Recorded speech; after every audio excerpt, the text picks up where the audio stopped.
those structures over hundreds of years basically melt away back into the soil.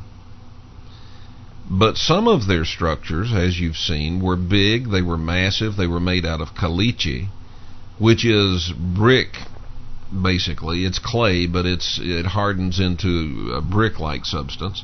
Some of their structures were created out of stones, as you saw, and those are still standing. The caliche are still standing. But these were very ingenious people. They turned this desert into very productive farmland, and they were not hunters and gatherers. They were a city dwelling and small town dwelling civilization. As I said earlier, Jeff, and I think it's very interesting,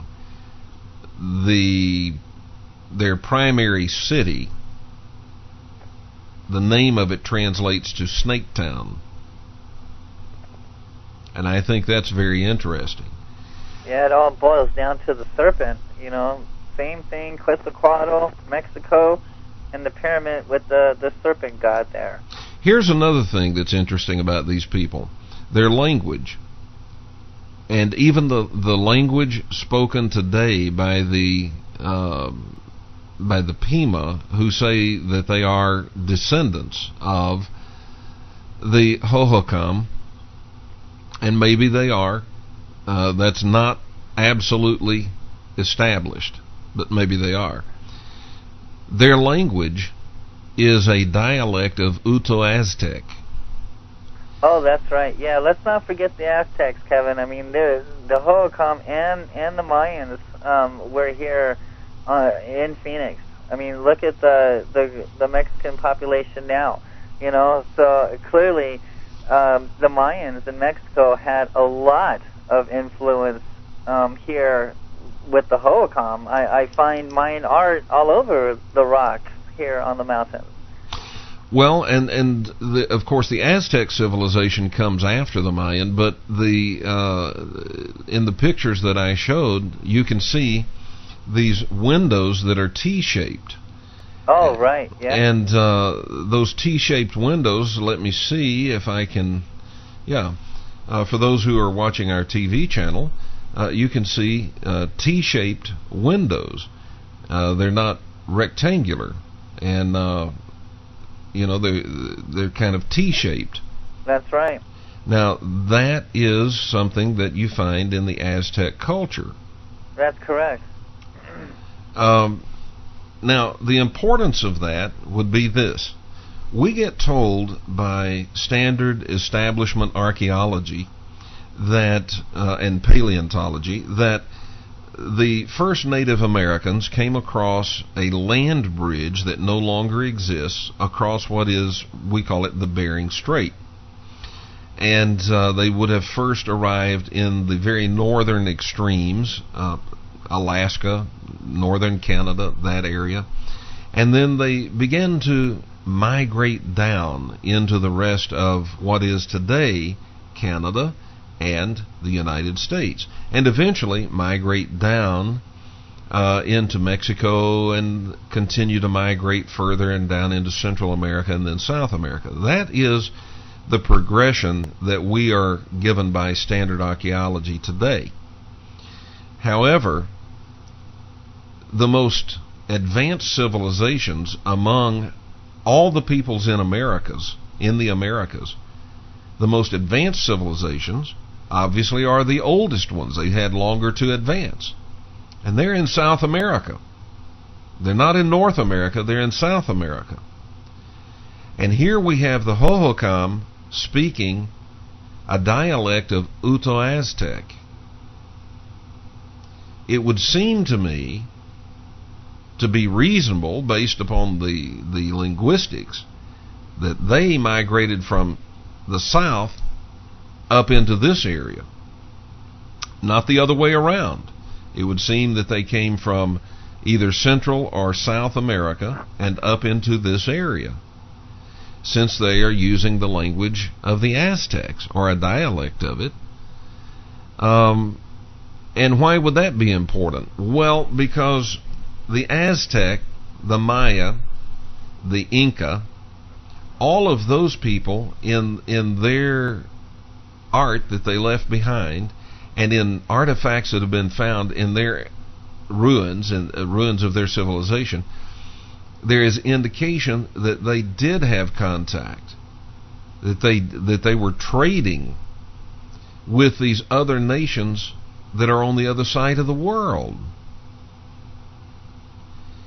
In Egypt, they found mummies that had traces of cocaine.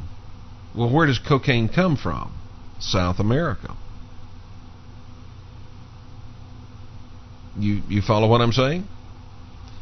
In Egypt, that's correct. You know, we can trace that criteria to the pottery shards also, because some of these pottery shards, the dirt doesn't match the existing landscape here in the valley here, and some of these potteries, some of these pots that they would trade here on South Mountain would come from, you know, clear across on the other side of the United States.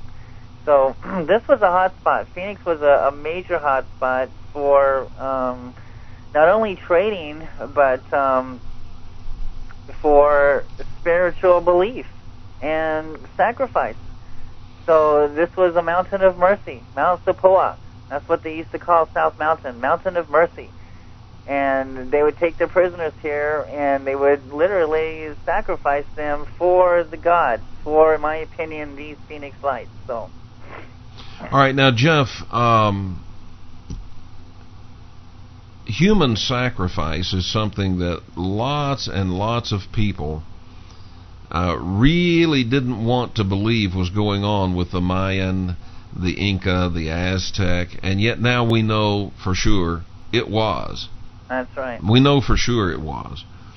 And so if this group that we call the Hohokam migrated up from the Aztec areas, if that's where they came from, it would seem reasonable that they would have brought that religion with them, and that includes human sacrifice. Have you found any evidence, anything at all, that indicates that human sacrifice was taking place out here on South Mountain? And we'll let you answer that when we come back from this break. We'll be back.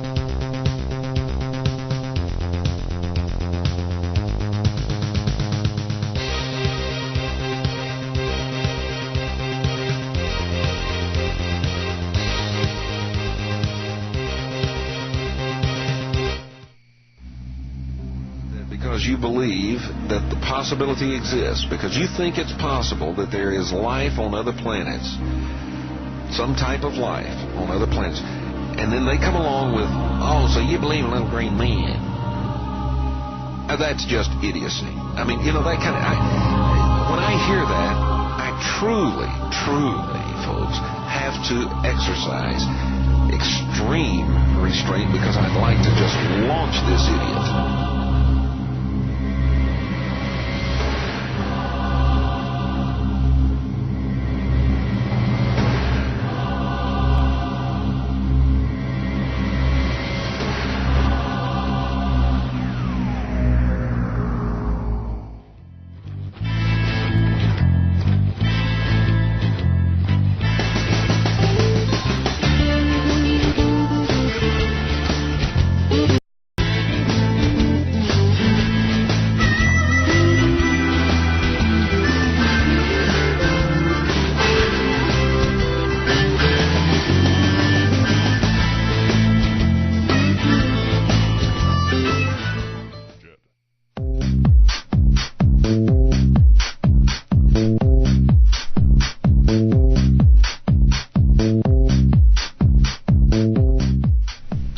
Welcome back to the Kevin Smith Show. We are on final approach. We have time for one, maybe two more calls at 623-444-5889 or toll free 888-223-4599. We're talking with Jeff